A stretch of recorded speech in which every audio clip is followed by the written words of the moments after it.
Hi. This session we're going to talk about our immediate family time, the things we did, that sort of thing. So, our immediate family, which means our three boys. yes, yeah. You're our immediate family. Yeah. Like immediately, you are. Okay.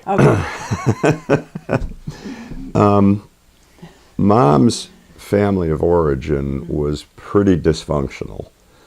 She was very close to her brothers and her cousins, but not her parents. My family of origin was good, but we didn't do a lot of interactive things together. My dad was always just kind of distant. I didn't have many good conversations with him. I mean, we did a lot of stuff. We were in Cub Scouts, we were in Boy Scouts, we took piano lessons, we took dance lessons, but none of that was really interactive with my dad. In Cub Scouts, when my mom was a den mother, she was pretty interactive with us. You know, I always felt pretty close to her, but my dad was always just kind of distant.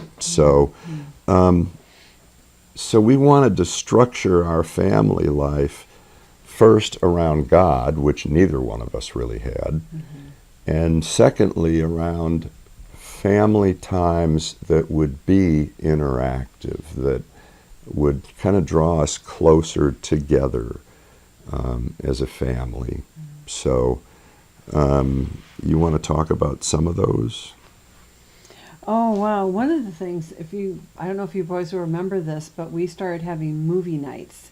Now, to have a movie night on Woodlawn Avenue, okay, back then, we would go to the library, and you could, what did we do? How did we have the projector? We had to rent, we took it out. It didn't cost us any money, but we had we had to reserve basically the projector and reeled films. Yes. Okay. Yes. They came in a case, in a round case, and we had to put them on the projector and 16 millimeter. Oh my gosh. I mean, not a DVD or, but actual, This is before we started before VCRs came out. Yeah. And when they first came out, they were like $1,000. So, we had to wait a few years. So I don't know if you guys will remember that, but at Woodlawn we would set up the screen and we would set up the projector. It was a big deal. Of course, I'd make popcorn and all that kind of stuff. Yeah.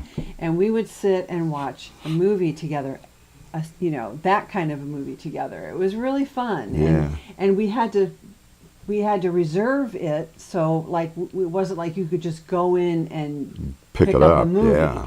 I mean, you had to reserve it several weeks in advance because other people also were reserving, using the equipment from the library. I mean, it was just a matter of putting your name in, saying you wanted to have it for the evening. And so we... And then we had... We did that several times, but it was a big hassle. So we then just we called it family night or family time, and it was a Tuesday night. And we just tried doing a lot of things together, whether it was playing cards, playing board games, or this one thing we had when you boys were like 2, 3, and 4 was a little air push thing that had a straw on that was only open on one end, and you would slip it over this thing, and then you would put like a sticky spaceship piece of paper that was a spaceship, and you'd put that over it, and then you'd go boom, and it would go whoosh. And of course, when Brian did it, he went boom, and it went 20 feet, and when Chris did it, he went boom, and it went like 15 feet. And then now Timmy was okay. Yeah, he was 2. Okay, so he did it, and it went boom. It went bloop. It was so precious, and he was so excited. He was so excited because it flew. And at first, the first time or two we did it, Chris or Tim were like, Man, that didn't go anywhere. Chris and Brian. They were, Chris and Brian, yeah. So we explained to him. We said, "Hey, look, he's little, so you know, be encouraged." And then they were awesome big brothers, and they were like, "Whoa, way to go, Timmy!" Yeah. Now we did have a little trouble with board games. Oh, yeah. Because Tim, you and I were alike. We wanted to play the board game and have fun while we're doing it. Right, right. Mom, Brian, and Chris Well- wanted to have fun first, and when the fun stopped, then they played the board game. Well, And so whenever it Yeah. was Mom or Chris or Brian's turn, Tim and I would be like, okay, roll the dice. And you guys would be laughing and goofing off, and we're like, roll the dice, roll the dice. So that was kind of interesting. But we went out at times. In our backyard, we played Frisbee. we would sit on the grass and look up at the stars, and Yeah. Dad would be Yeah. able to tell you, because I'm saying Grandpa because we've done that with our grandkids. We could look up at the stars and say what they were. Grandpa would point out. Now his cell phone can tell him. Yeah, What different Jeez. constellations are in the sky. But back then we had a book. Yeah, that yeah. had them all and it would show you for each month of the year Yeah. and each day. I think it went by the day of the Yeah, year it because did. of that. It did, And they yeah. would say, "This is what's going to be in the sky," and we Yeah. go out and look, and sure enough, And then So, other times when we lived on Woodlawn, we were near an elementary school, and they had a playground where they had monkey bars and teeter-totters, and sometimes we would just go and yeah. play on that. And you guys remember the wood fort? I mean, we've taken the grandkids there, but we used to take the kids there, didn't we? The wood fort was here that? in Pleasant Lake, No, no. it wasn't there. Oh, No, okay, scratch that. Yeah, That's yeah. a memory thing there, right there. And Okay. so, I mean, we did a lot of things like Yeah. that. Yeah. We also, a little bit later, sometimes, even though it was illegal to do, Dad bought some fireworks down in Indiana and brought them over the border to our home in Michigan, and we would. That's true. That's And true. then other times we would, I had you guys make a model rocket. And this was not Tuesday night. This was in the right. daytime. Do you remember? And Because we went to Cascades, yeah. Park, and we went to the big open the section. big open where the baseball diamonds are, but they weren't playing games or anything. Yeah. And we launched them. You boys and Dad launched those. That was cool. Yeah, and the big thing was Yeah. you were rocket catchers. You would Yeah. run after the Yeah. rockets and catch them before they hit the ground. Yeah. Now, the very first time we did it, we didn't do it at the Cascades. We thought, oh, we have enough room on our land. Here. Yeah. Yeah. Oh boy, We didn't understand. we launched one rocket, and I hadn't looked at how it was put together, and one of you boys, I think it was Brian, had taped the engine to the inside. Well, the engine immediately went down into the ground and started a fire. The grass started, and because it was a circular thing, the fire started spreading in a circle, and so I'm trying to put it out, and Mom's just inside, and I tell Brian, run in and get Mom and bring some water out here. Bring a pitcher of water out. Well, he said to bring some water, and Yeah. so Brian comes to me. He doesn't understand, and he says, "Mom, I need some water." So I give him I don't know what's going on, so I give him a glass of water because I think he's thirsty. Okay, and he goes running back to Dad, and then I hear Dad yelling, "Patty, get some water!" And I look out. She sees this circle of fire getting bigger. Yeah, And I'm like, trying to stomp it out with my feet, So then I brought out big pans of water. Yeah, yeah. I didn't. I mean, Brian. I just thought he was thirsty. I didn't understand. Yeah. Now, one other time, I think it was that time, but it was before the fire. One of you guys made a beautiful red metal flake rocket, and you launched it, and it was gorgeous, and the wind caught it and took it way over where we couldn't even find it. And maybe one of you guys will remember who made that. Yeah. We don't. We just remember we did it, and remember it soaring beautifully. We're all like, "Oh, this is so cool."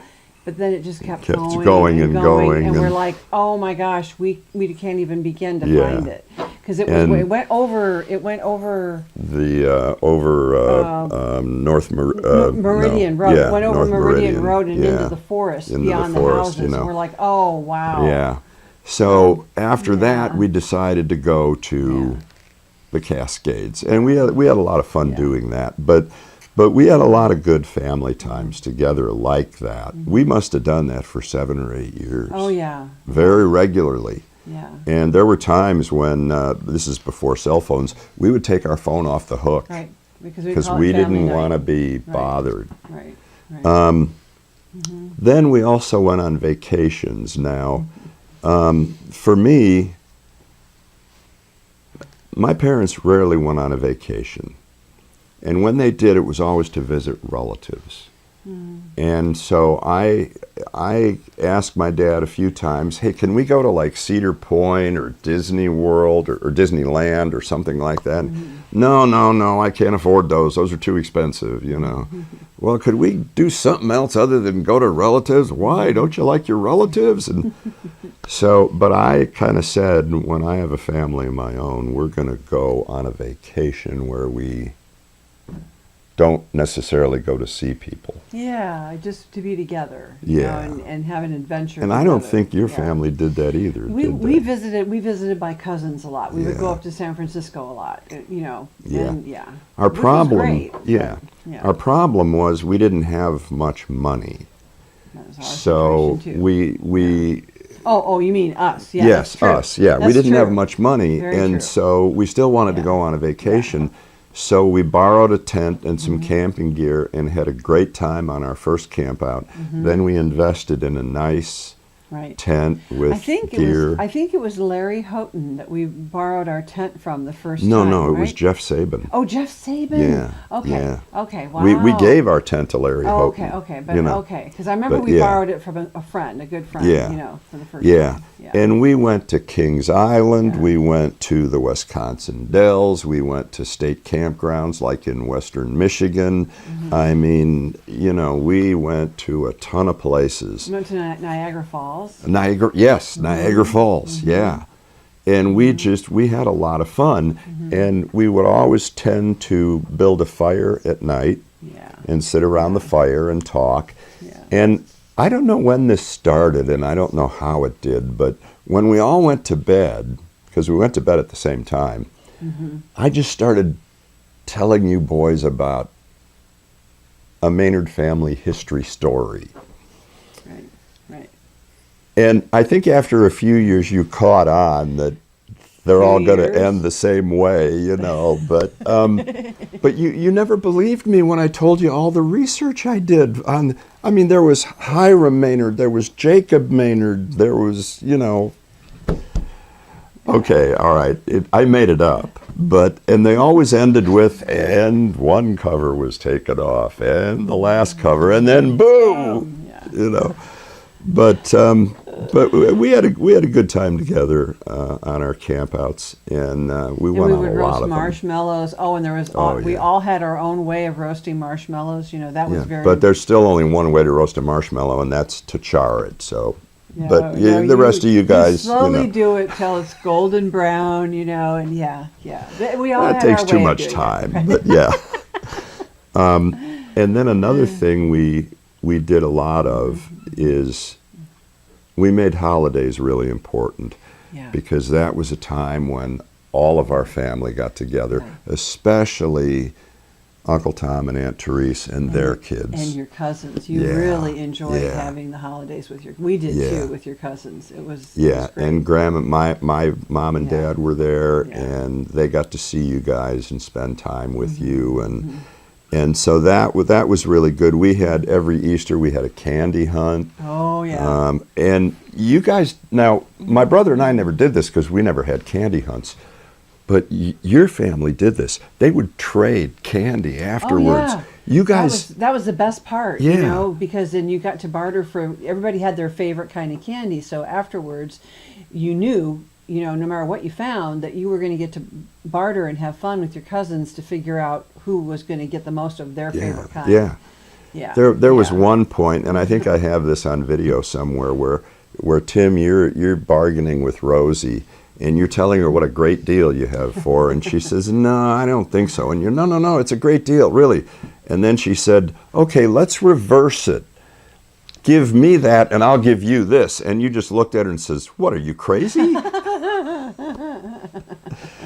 So we also, church God was a foundational part of our life. and that meant the church was. And when you boys were old enough, that also meant that youth group was. Yeah. And we wanted to really be with you in that. Yeah. I remember one time when we had first moved out here, we had a camp out weekend Yes. where we must have had, what, 7 or 8 tents Tents out, circle all You guys around our remember that? property. Yeah. Yeah, and you played Capture the Flag at midnight. Oh, yeah. And so that was just stuff like that. We went to Alive 95 together.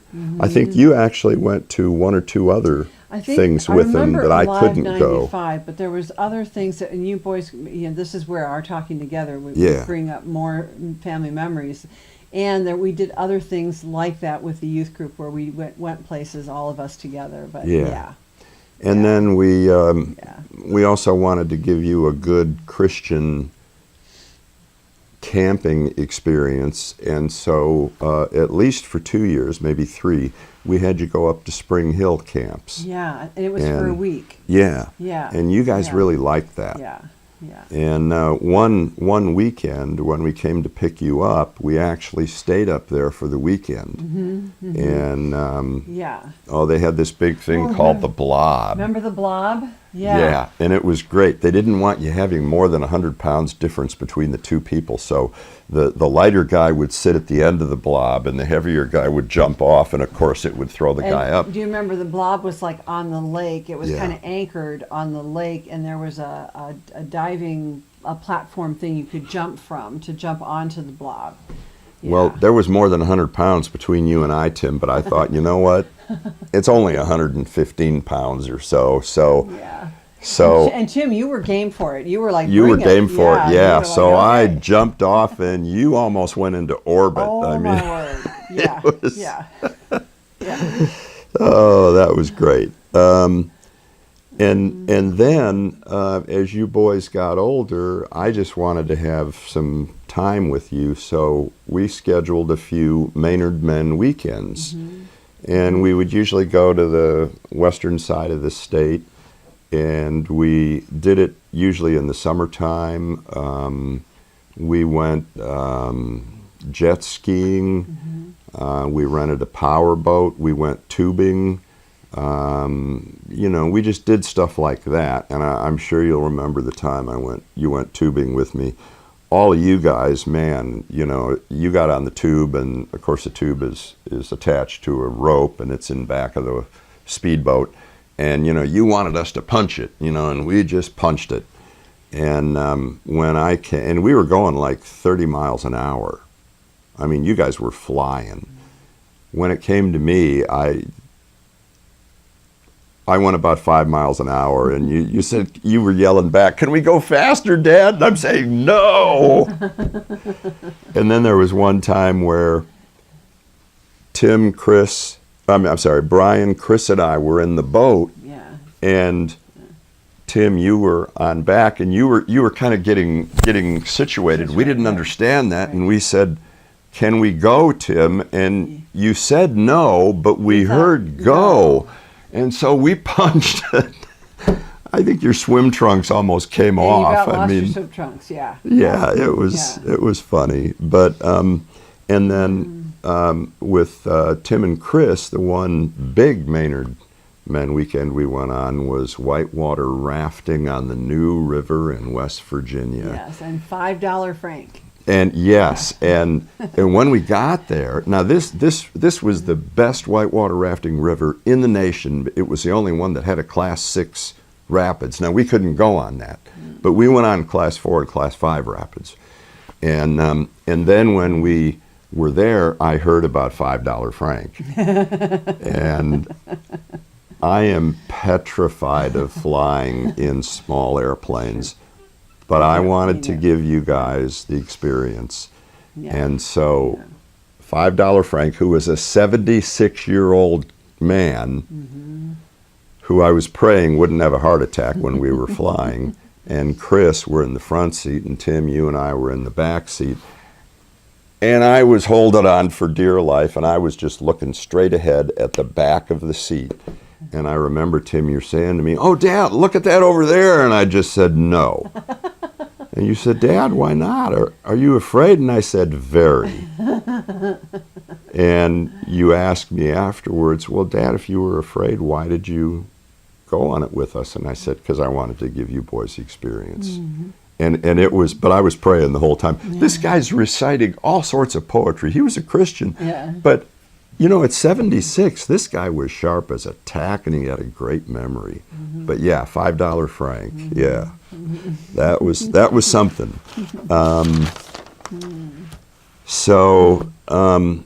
One thing we forgot. When you boys were little,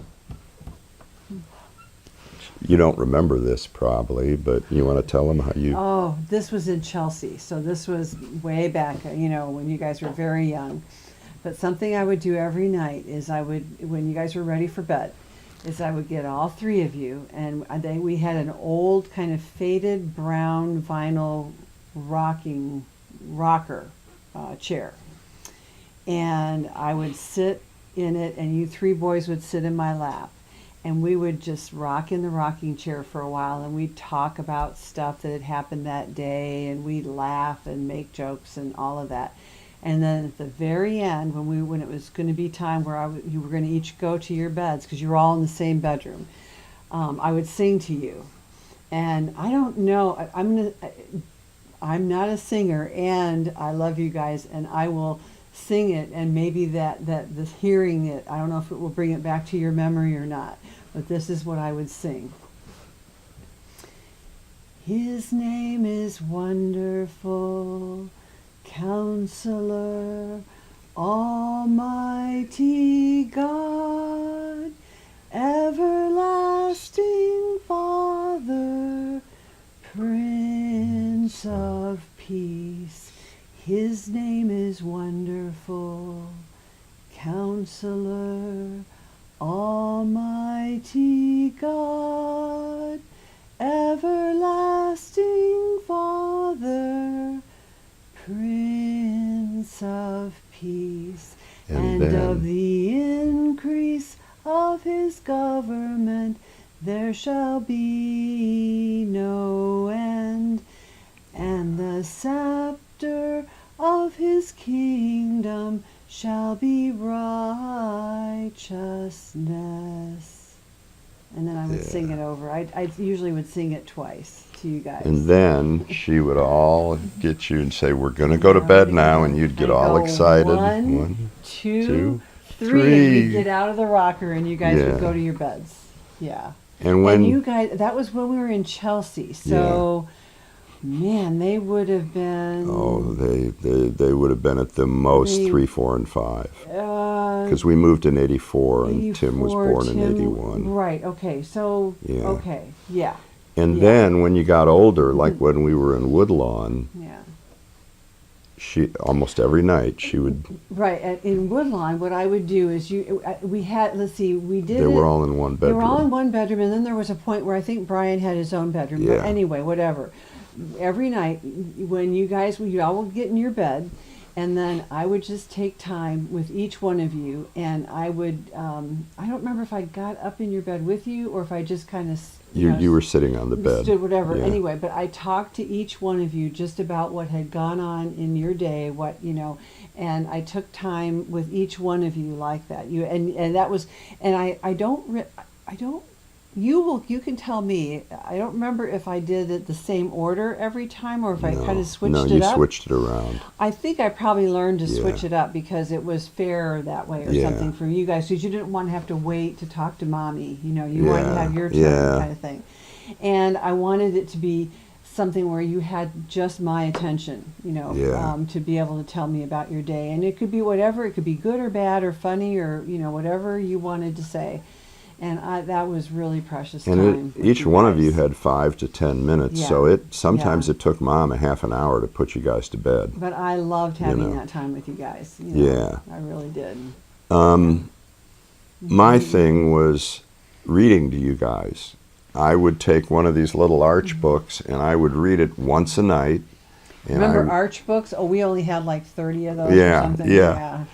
We even had one on how they made chocolate, and you guys really loved that one. But, I mean, they were Christian books, but that one, But I would read the same book to you once a night, and I would do it for 2 weeks straight because I wanted you to really get it in your mind about the story.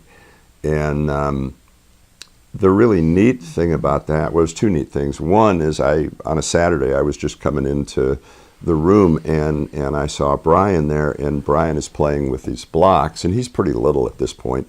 And as he's putting one block on another, he's repeating the story verbatim. And cruel Queen Athaliah went after baby Joash, but God was with baby Joash. And I thought, wow, that's impressive. And then we were at church one day after the meeting let out. The Sunday school teacher came up to us and said, I just want to tell you, whatever you have done to make your boys sit and listen, she said, they're the only ones in my class that sit and listen. All the other kids at one point or another, and I'm reading them a story, they're up and around and running and everything. Your 3 boys are right in front, and they give me your full attention. Yeah, that's and right. And that's that was before. Well, you guys were younger because it was before we moved to Westwinds. We were still, it was still Karis. But we hadn't moved to the new site yet. But that was. I remember. Yeah, so you guys, you grew up just knowing what it was to show love and respect. Yeah. And for, And all the books we read you were Christian books, so they always had a good moral to them. And then we homeschooled them for 6 years or so. And then, one thing I realized early on is Brian took up a lot of room, or took up a lot of time, I'm sorry. And I realized that early on, and I tried to compensate for it. And I thought I was doing okay, but then when Brian was 16 and he moved out, and I just had time with Chris and Tim, I realized, boy, I did not compensate nearly enough. And I kind of tried to make up for it, although I knew I couldn't. But so that was kind of hard to realize that I had allowed one of the boys to really dominate my time with the others. So I guess in the end, we just wanted to surround you guys with a lot of godly influences and with some of our attentiveness. And I think in relation to the godly influences, I think that worked out pretty well. I think the attentiveness did too. I mean, we could always have been more attentive, but I think overall it worked out pretty good. So looking at it in hindsight, I think that with all of our flaws, that we made a pretty good attempt at making family time a real priority for us. Would you say that? Yeah. And we understand that's from our perspective. Yeah. I mean, and what we see is what a value it is for you in your families. Yeah. That you guys are like that. You really value family and time and having that kind of connection and doing things together, and we see that. And so it's for all of our flaws, mistakes, for all the ways that we failed in what we were trying to do, and then the ways that we intentionally sowed love and into you, for all of it together, what we see, the fruit that we see, is who you have become and who you are becoming. Yeah. And that is God's work in you. And He lovingly allowed us to be a part of that. And I'm grateful. And our grandkids are just incredible. and we can even see that being passed down to their generation. It's a living legacy Yeah. that we see unfolding before us, and we're just humbled and grateful, and very Yeah. grateful. We love you guys, and we love our kids, all four of you, Chris, Tim, Shannon, and Becky. And Brian And- and Rebecca. Yeah, and Brian and Rebecca, and we love all of our grandkids. All 9 of you grandkids. Yeah. We love you with all our heart. Yeah. We'll see you next time. Bye-bye.